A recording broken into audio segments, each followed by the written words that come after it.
Tom Hanks in Castaway gets a volleyball. Chris Pratt in Passengers gets Jennifer Lawrence. I'm just saying, one of them wins.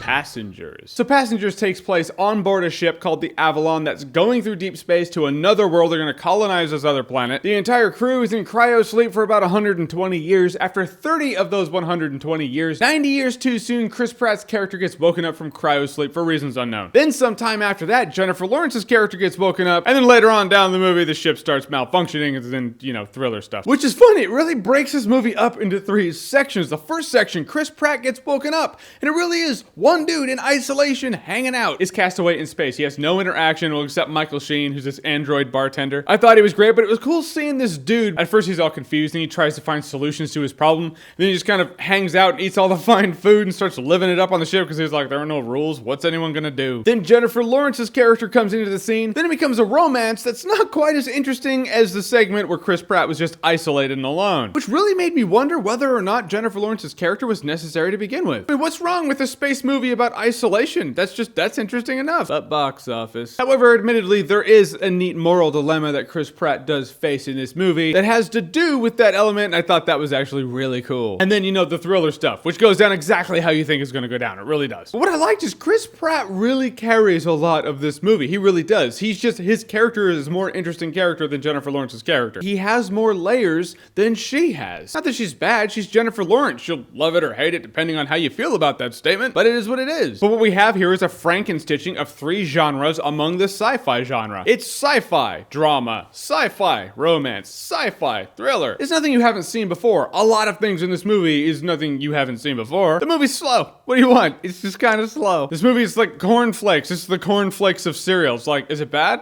No? Is it good?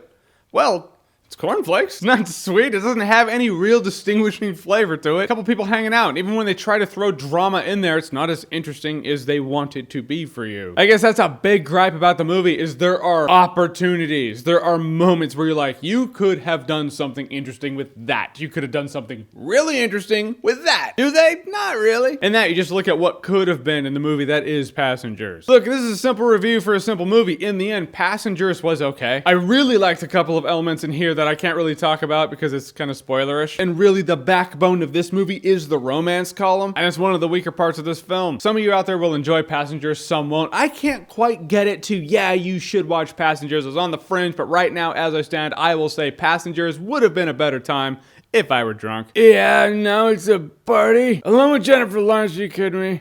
The best thing ever. The Kia. Alright guys, so Passengers, have you seen it? What did you think about it? Or what's your favorite sci-fi drama out there? Whatever you think, whatever it is, comment below, let me know. And as always, if you like what you've seen here and you want to see more, click right here to see more.